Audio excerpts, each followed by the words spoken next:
Hey everybody, Joe Joseph here for thedailysheeple.com, and this is your new shot to activist post we go. They say, dear cell phone radiation warning naysayers, methinks thou protests too much.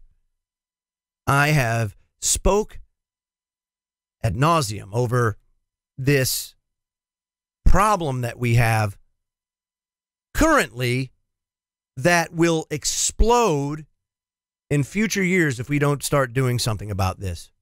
And I'm talking about the wireless movement, which, by the way, I love. It's convenient. It's fantastic. I can't get enough of it. But it is killing us.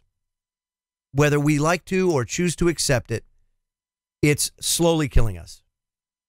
And over time, you're going to see more and more cases of cancer, and there needs to be more and more research into this to see just how detrimental this really is to our health, because it has been studied, but not near enough.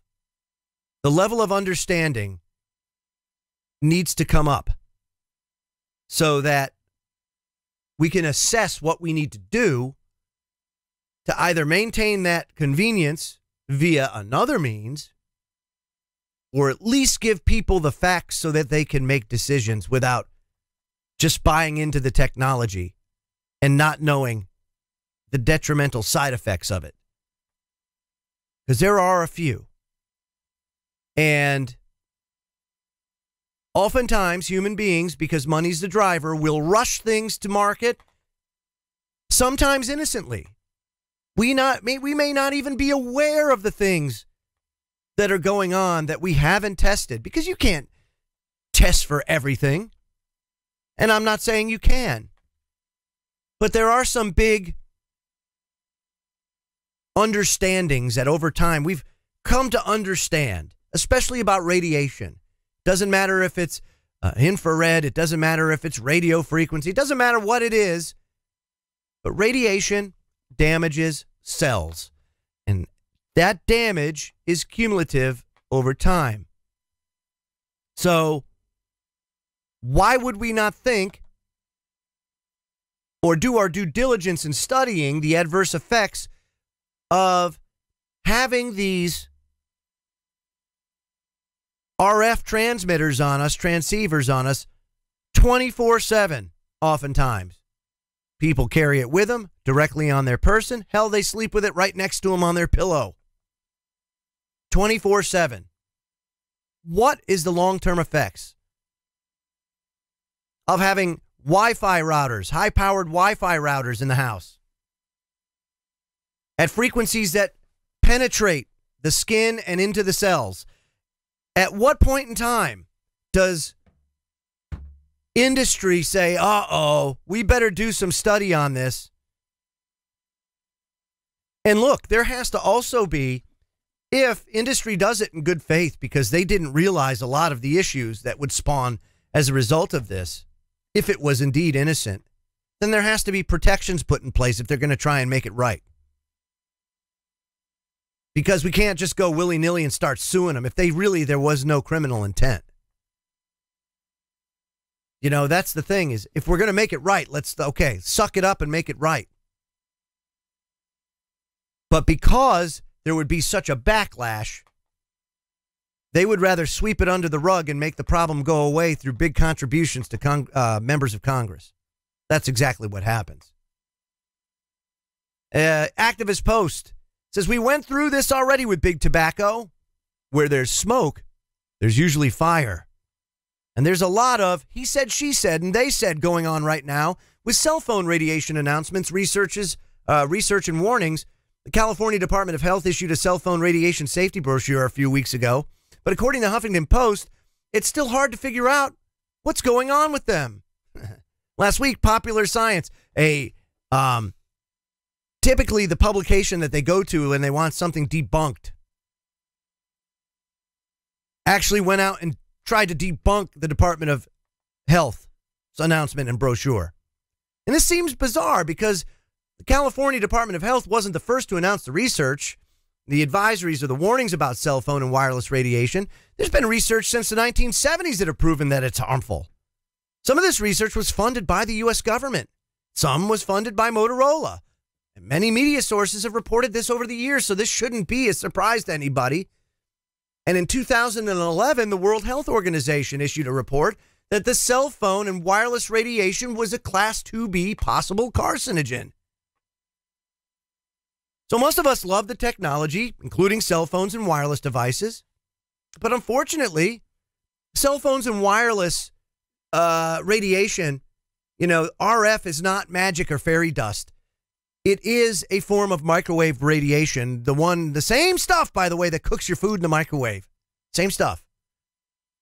Current laws and regulations regarding new technologies, it says, are over 20 years old and based on outdated research. They don't apply to how some of the most current technologies being used today, which is pretty much almost all the time. Back then, cell phones they only transmitted and received when you connected. That doesn't happen anymore. This is a half duplex all the time system, always sending, always receiving, always at the same time. 24/7, because now we're driven by data. See, when we got off of the analog system and onto the wireless system, there's two functions with a cell phone.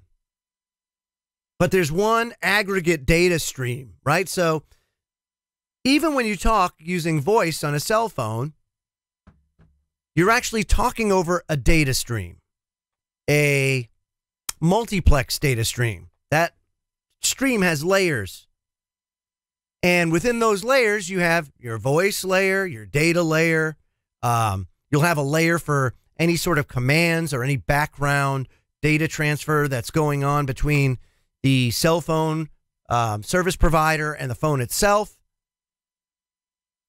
And then it's deconstructed by the phone or by the cell site or the eventual wherever it ends up being. It'll be demultiplexed, and then it hits the internet or wherever it goes to the other cell phone. It doesn't matter. But everything now is data. So everything now is piped over that data stream.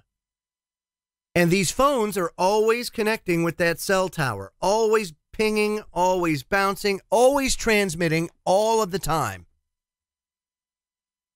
And because of that, we're exposed to exponentially more RF frequency and RF radiation than we were in the past. So we have to do our due diligence and research in this. Goes on to say we went through the same with big tobacco. They had medical professionals promote cigarettes as being healthy starting in the 1930s.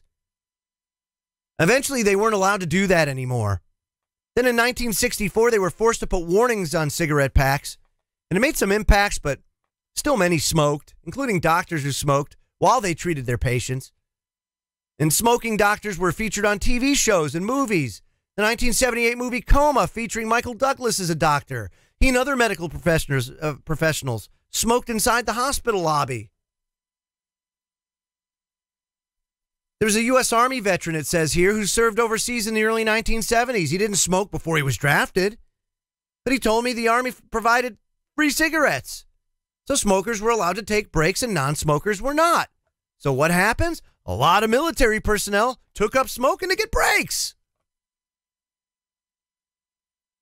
And this went on and on until eventually the truth came out. And then look what happened to big tobacco. Look at what happened now. Same thing's going to go. It's going to happen to cell phone, to the Wi-Fi, to all this. It's going to come around. And that's the thing. We need to head this off at the pass now and come up with a solution. Let's not go on a witch hunt. Let's fix the problem now before it gets too big and too out of hand, which it will. Because no matter how you cut it, organic life does not like radiation. It's just that way. Oh, but some radiation's good, says Ann Coulter. Yeah, some radiation's good. I'm Joe Joseph. This was thedailysheeple.com's News Shot. Feel free to comment below and visit our website at thedailysheeple.com. Hashtag Wake the Flock Up. Email address tdsjoe@comcast.net. Have a great day, everybody.